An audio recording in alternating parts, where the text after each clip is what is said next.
مشرقین لکھا ہے۔ بھیا یہاں آ کر بیٹھ جاؤ، یہاں آ کر بیٹھ جاؤ، آگے بیٹھ جاؤ، چلے آئیے آگے بیٹھ جائیے، جو پیچھے بیٹھے ان کو بیٹھے رہنے دیجیے، آپ آ جائیے آگے۔ کہیں علی کہیں زہرا کا چین لکھا ہے، میری جبی پر شہ مشرقین لکھا ہے۔ فرشتوں پوچھتے ہو قبر میں ہم سنیوں سے سوال، فرشتوں پوچھتے ہو قبر میں ہم سنیوں سے سوال، ہماری کفن پہ امام حسین لکھا ہے، ہماری کفن پہ امام حسین لکھا ہے۔ حضرات بلا تاخیر مفتی صاحب قبلہ کا استقبال نعرہ تکبیر نعرہ رسالت کی بلند صداؤں میں کر لیں، ہاتھوں کو اٹھا کے استقبال کر لیں۔ نعرہ تکبیر، نعرہ رسالت، نعرہ رسالت۔ علماء اہل سنت، علماء اہل سنت، مسلک اعلی حضرت، ذکر شہدائے کرب و بلا، ذکر شہدائے کرب و بلا، نعرہ حیدری۔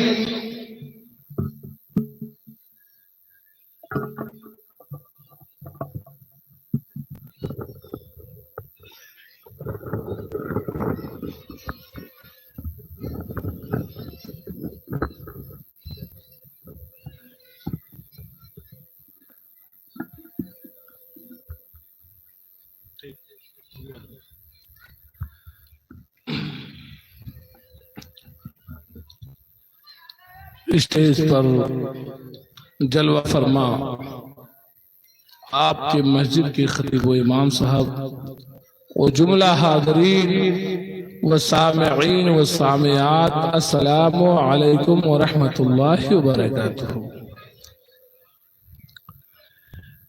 الحمدللہ، الحمدللہ وکفا وسلام علی حبیبہ المصطفیٰ وعلى آله وأصحابه الذين فازوا بالدرجة العلا، أما بعد فأعوذ بالله من الشيطان الرجيم، بسم الله الرحمن الرحيم، ولا تقولوا لمن يقتل في سبيل الله أموات بل أحياء ولكن لا تشعرون۔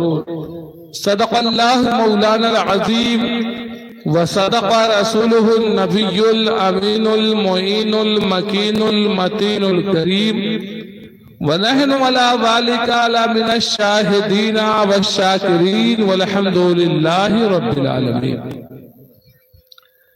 آئیے کچھ سننے اور سنانے سے پیشتر ہم تمامی حضرات مل جل کر آقائے نعمت، دریائے رحمت، سرور ہر دوسرا، نائب خدا حضور صلی اللہ علیہ وسلم کی بارگاہ میں درود شریف کا نذرانہ پیش فرما لیں۔ اللہم صلی علی سیدنا شفیعنا حبیبنا نبینا کریمنا بارک وسلم صلاۃ و سلاما علیک یا رسول اللہ صلی اللہ علیہ وسلم۔ تذکرہ چل رہا تھا شہادت کا حضرت امام مسلم کی، اس کے بعد امام حسین شہید کربلا رضی اللہ تعالی عنہ کا مکے سے چلنا۔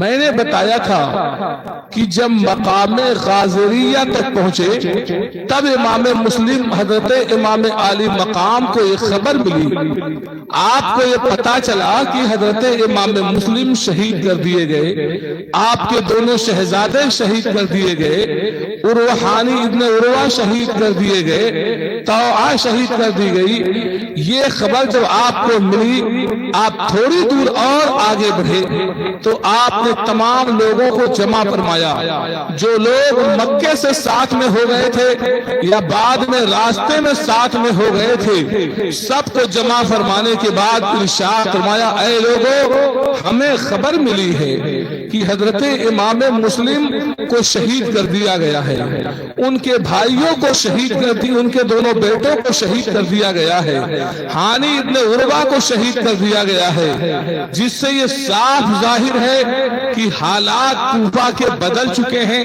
لوگوں کی فکریں بدل گئی ہیں، لوگوں کے سوچنے کا انداز بدل گیا ہے، لوگوں نے جو خط میں لکھا تھا وہ اس کے خلاف ہو گئے ہیں۔ اس لیے میں کہنا چاہتا ہوں جو لوگ جہاں جانا چاہیں بالکل جا سکتے ہیں، میری طرف سے ہر ایک کو اجازت ہے۔ چنانچہ جو لوگ مکے سے کچھ ساتھ میں ہو گئے تھے، کچھ راستے میں ساتھ میں ہو گئے تھے، وہ تمام لوگ آپ لوگوں سے جدا ہو گئے۔ زیادہ تر وہی لوگ تھے جو آپ کے ساتھ مدینے سے چل کر آئے تھے، چنانچہ اور کچھ آپ کے مخلصین آپ کے ساتھ ہوئے۔ آگے بڑھتے ہیں، تھوڑی دور اور آگے بڑھا، اتنے میں حر ابن ریاحی نے جب مقام کوہ جی حشم میں پہنچے اور وہاں جا کر کے آپ نے پڑاؤ کیا تو دیکھا حر ابن ریاحی نے 1000 کی فوج لے کر آپ کا راستہ روک دیا، اور حر ابن ریاحی آپ سے کہنے لگا، بولے آپ کیوں آئے ہیں، کیا وجہ ہے آنے کی؟ آپ نے ارشاد فرمایا میں آیا نہیں ہوں، بلایا گیا ہوں۔ انہوں نے کہا آپ کو بلانے والے کون ہیں؟ آپ نے خطوط پیش کیے، 150 خطوط سامنے رکھ دیا۔ آپ نے فرمایا قیس ابن اسعد کہاں ہے؟ دیکھو اس کا بھی خط آیا تھا۔ محمد بن اسعد کہاں ہے؟ اس کا بھی خط آیا تھا۔ عبداللہ ابن یہ اور تمام لوگ بودیل کہاں ہے؟ اس کا بھی خط آیا تھا۔ جن جن لوگوں کے خطوط تھے وہ تمام کے تمام لوگ حر ابن ریاحی کے ساتھ تھے۔ آپ نے آواز دیا کہ بتاؤ تم لوگوں نے خط دے کر بھیجا تھا، اگر تمہاری سوچ بدل گئی ہے، تمہاری فکر بدل گئی ہے تو ہم جہاں سے آئے ہیں ہمیں واپس جانے دیا جائے، اور اگر تم نہیں جانے دینا چاہتے ہو تو ہمیں چھوڑ دو، ہم جہاں چاہیں چلے جائیں، اور اگر یہ بھی تم سے نہیں جاتا تو پھر تم مجھے چھوڑو یا لے چلو، میں یزید کے پاس جا کر خود معاملہ طے کروں گا۔ یہ تینوں باتیں آپ نے پیش فرما دی۔ حر ابن ریاحی نے آپ سے عرض کیا حضور آپ کے بارے میں مجھے کہا گیا ہے کہ میں آپ کے ساتھ رہوں، آپ کی دیکھ بھال کروں، آپ کہاں رہتے ہیں، کہاں رکتے ہیں۔ چنانچہ آپ نے تمام لشکریوں کو حر کے جتنے تھے سب کو پانی پلایا، اپنا جہاں جس کنویں پر آپ کا قبضہ تھا پانی پلا دیا۔ حر ابن ریاحی کو بولنے کی جرأت نہ ہوئی۔ جب نماز ظہر کا ٹائم آیا تو امام عالی مقام نے ارشاد فرمایا، اے حر ابن ریاحی یہ بتاؤ کہ تم میرے ساتھ نماز پڑھو گے یا الگ نماز پڑھو گے؟ حر ابن ریاحی نے کہا جب آپ جیسا امام دنیا میں باقی ہے، نبی کریم کا نواسا باقی ہے، پھر مجھے جرأت کہاں ہو سکتی ہے کہ میں الگ سے جماعت قائم کروں؟ میں آپ کے پیچھے ہی نماز ادا کروں گا۔ چنانچہ ظہر کی نماز ہو گئی۔ اب آپ نے ارشاد فرمایا بولو کیا کہتے ہو؟ اس نے کہا کہ مجھے حکم دیا گیا ہے کہ میں آپ کو روکوں۔ چنانچہ آپ نے ارشاد فرمایا اے حر ابن ریاحی تیرا مر جانا اس سے بہتر ہے کہ تو ہمیں روکے، لیکن حر ابن ریاحی نے اس کا کوئی جواب نہ دیا۔ پھر آپ نے فرمایا بتاؤ کیا کہتے ہو؟ اس نے کہا یزید کا تو عمر ابن سعد کا تو یہی پیغام آیا ہے، عبید اللہ ابن زیاد نے تو ہم تک یہی پیغام بھیجا ہے کہ آپ کو روکا جائے، اس لیے ہم نے آپ کو روکا ہے، آپ بتائیں آپ کیا کہتے ہیں؟ آپ نے ارشاد کیا میں نے 3 باتیں تم تک پیش کر دی ہیں۔ کہنے لگا ٹھیک ہے میں بات کرتا ہوں۔ چنانچہ ابھی وہ کھڑا ہی تھا کہ اتنے میں ایک آدمی گھوڑا دوڑاتا ہوا بڑی تیزی کے ساتھ آیا۔ امام حسین سے اس نے بات نہیں کی، اس نے حر سے بات کی، سلام کیا، اور عبید اللہ ابن زیاد کا خط حر ابن ریاحی کے حوالے کیا جس میں لکھا ہوا تھا کہ ان کو چٹیل میدان میں اتارو، جو سوکھی جگہ ہو، جہاں درخت بھی نہ ہو، ایسی جگہ روکنا ان کو۔ چنانچہ